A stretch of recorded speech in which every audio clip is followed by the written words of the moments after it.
Yeah, that's more than I need.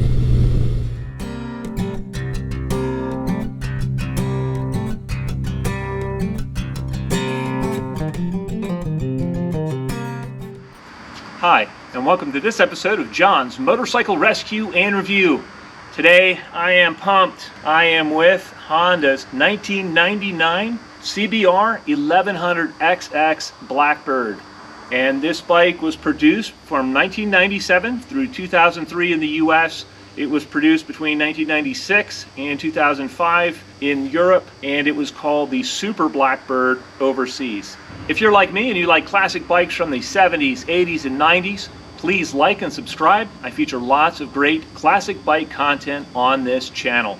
In this ride review video, I'm going to be giving some history on the Blackbird. I'll also go over the specs on the bike, and in a few minutes I'll gear up, I'll bring the camera along, and we'll go and we'll see what this bike is like to ride. So stay tuned for that. The 1100XX Blackbird was designed to be the fastest production motorcycle in the world. And for the first year of its debut, it was the fastest motorcycle in the world, narrowly beating the Kawasaki ZX-11 for the top speed honors. It was about a mile or two an hour faster than the ZX-11. The bodywork on the CBR 1100XX is very sleek, it's very smooth, it was designed in a wind tunnel, and it's very aerodynamic, and everything about this bike is really designed for that top speed and to hold the top speed honors. Looking at the specs of the bike, the Blackbird featured an 1137cc inline 4-cylinder motor. It was a 16-valve motor. The engine has an 11,000 RPM redline. It also features 11:1 compression ratio. One unique feature of the Blackbird engine was it used dual counterbalancers internal to the engine, and it makes it extremely smooth for a 4-cylinder engine. The first 2 years of production, it had large carburetors feeding that motor. In 1999, the Blackbird was converted to fuel injection, and it had 42mm throttle bodies on it. And in 2003, Honda released a different tune for the fuel injection, so that bike is a little bit different than the 99 or 97 bikes. The 1100XX features a slick shifting 6-speed transmission and chain final drive. Looking at the suspension on the bike, the front forks on this bike are conventional units. Surprisingly, for a high-end bike, they are non-adjustable. Out back, it features a single shock that has spring preload and rebound damping adjustments on it. It has a large box section aluminum swing arm. It also has a box section aluminum frame. And the frame on the Blackbird is very similar to the one that is on the CBR900RR of the time. The Blackbird also features Honda's linked brake system. It has 3-piston calipers up front. It's got large dual disc brakes in the front, and it has a disc brake out back, also with a 3-piston caliper. And what happens on the linked brakes, when I hit the front brakes, it sends hydraulic pressure to 2 pistons on each caliper in the front, and it sends hydraulic pressure to 1 piston on the rear caliper. Likewise, when I hit the rear brake, it sends hydraulic pressure to 2 of the pistons up front and 2 of the pistons out back. When you're riding the bike, the braking system is really transparent. You don't notice it, and it just feels like the Blackbird has really nice brakes.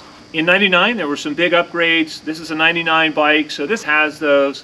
They had somewhat revised front suspension.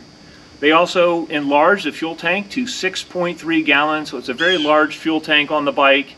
They went to ram air and fuel injection. It had a small bump in horsepower, about 2 horsepower more on the fuel injected bikes, and a little bit more torque at the rear wheel, and that was right around 135 horsepower and right around 78 foot-pounds of torque. Wet weight on the Blackbird was 563 pounds. Performance-wise, the Blackbird clocked off a 10.3 second quarter mile at right around 135 miles an hour. Top speed on all of the Blackbird models ranged between 175 and 179 miles an hour, and that really depended on the testing conditions. But every source I could find, when I actually looked at the real source, that's about the top speed. So they were a fast bike. They weren't in the same league as the Hayabusa. And in '99, when the Busa came out, it really put all the other performance bikes on the trailer in straight line performance. One thing that's kind of hard to pin down is the performance numbers for the different years of the Blackbird. The first years were carbureted, then they went to fuel injection, and then they had some mods to the fuel injection mapping. All of the model years were very similar performance-wise and close to the numbers I gave earlier. All right, enough talk. What is the Blackbird like to ride? I'm gonna gear up, I'll bring the camera along, let's find out together. Let's ride.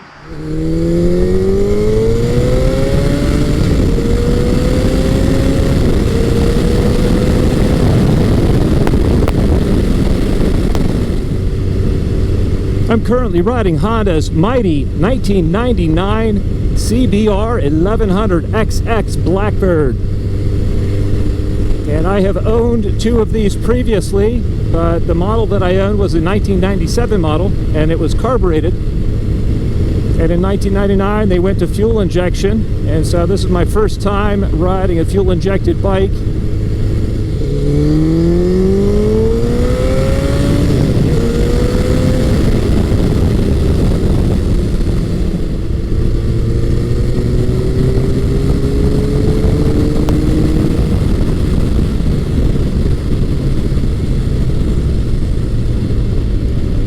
I'm in top gear. It has nice mid-range.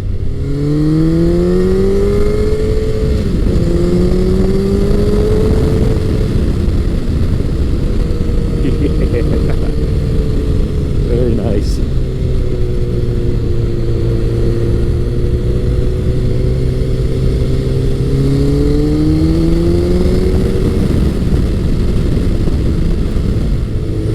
This bike has been lowered, so it rides a little bit differently in the corners. On lowered bikes, to me, it feels like they want to stand up a little bit or fall in, depending on the throttle setting. And so I have to get used to them a little bit.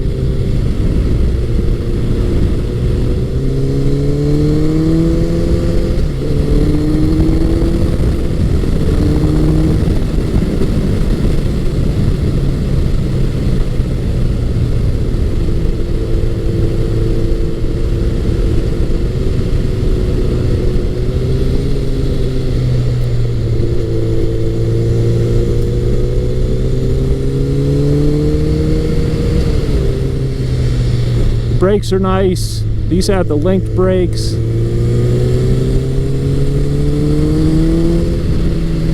Now that's quite eager.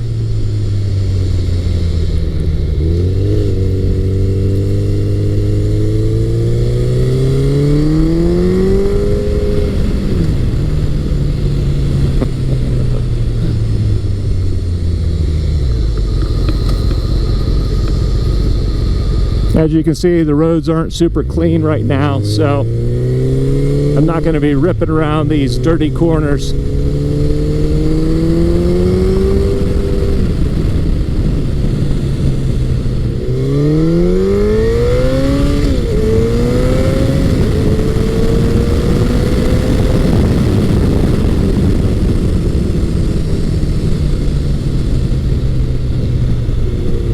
Yeah.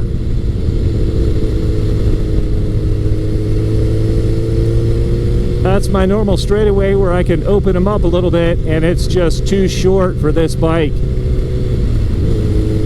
You really can't stay in it and be up in the power band on that straightaway. It's got that little kink to the side. And this thing is just a monster. Wow.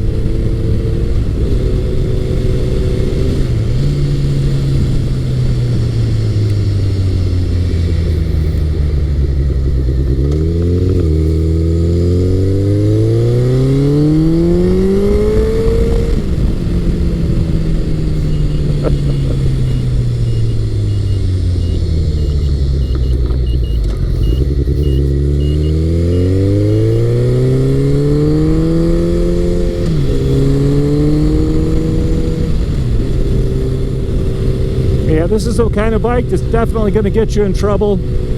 It's very smooth. It's so easy to get up into the triple digits and not even know it. And the acceleration feels so nice that I do have a hard time being good on bikes like this.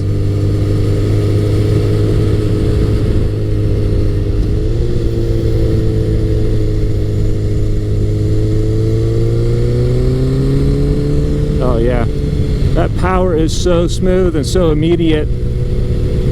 And I'd like to ride one of the carbureted bikes back to back with this one just to kind of confirm it in my brain. But it does feel like this fuel injected bike has significantly more torque at lower RPM than the carbureted bikes.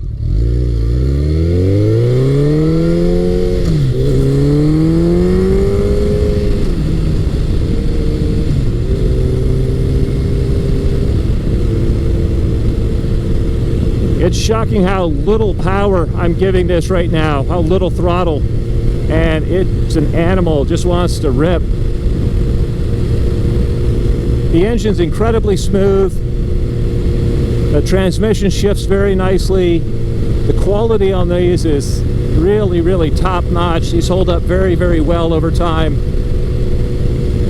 and it's just a fast, smooth, sporting motorcycle.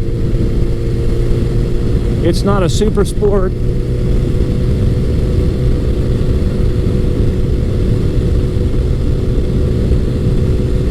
And due to the high-speed nature of the bike, they did set the handlebars a little bit far forward and a little bit down. And so for me, if I was going to have one as a daily driver, I'd probably put some helibars on it, raise the handlebars, and bring them back towards me. But it's the kind of bike that when you pull that trigger, you definitely want to be holding on tight.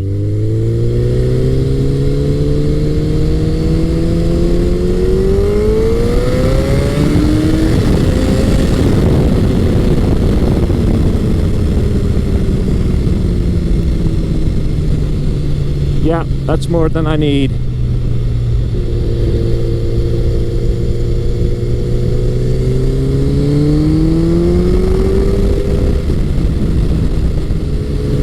With the current setup, tip in is very easy. It's easy to initiate a corner, but again, it does want to kind of stand up or fall in as your mid-corner, and I think that's just due to the fact that it's lowered and it's changed the suspension geometry from that of stock.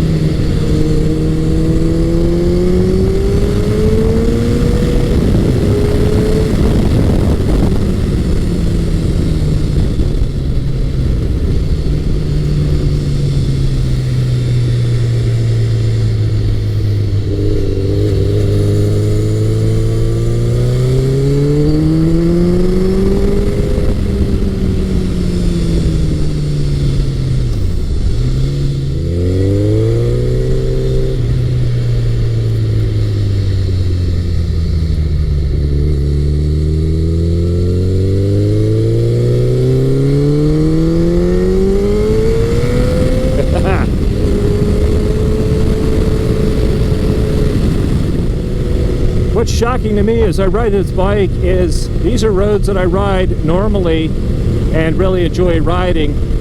And when I'm on a bike that is this capable and this fast, all of these roads feel very, very confining. They feel too tight for this bike, and you really can't use this to its full on roads that are these tight. This would be a lot more fun and in its element on faster roads, on more open, sweeping roads, and you could really let it fly.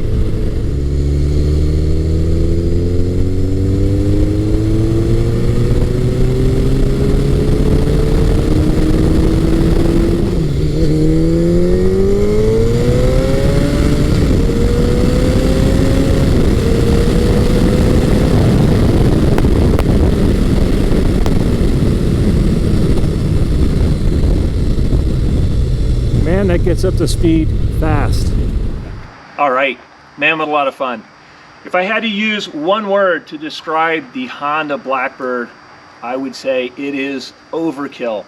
It has so much power, and all the roads I was riding on felt way too small and way too confined for this motorcycle.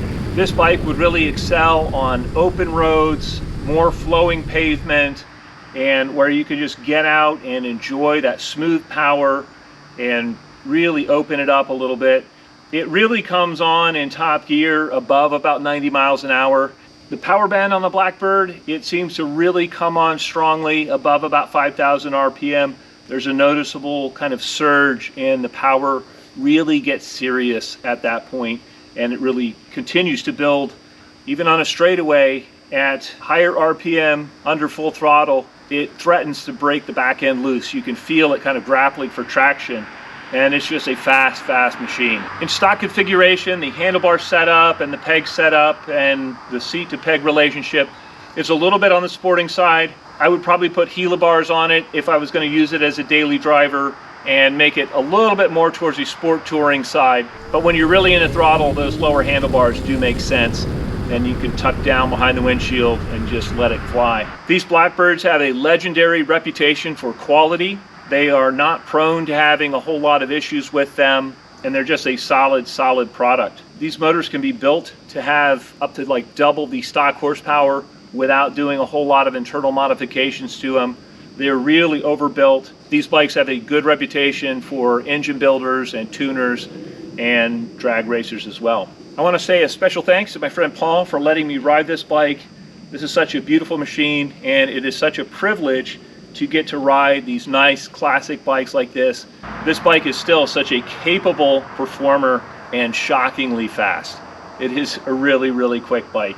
All right, if any of you out there are Honda Blackbird fans, if you've owned one in the past or you've always wanted one, man, please feel free to comment in the comment section below.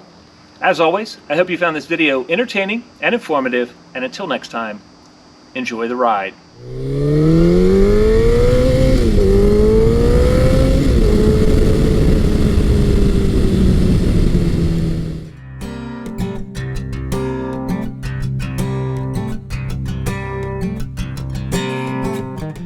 So, give me a break. Is there a hawk around? Ugh.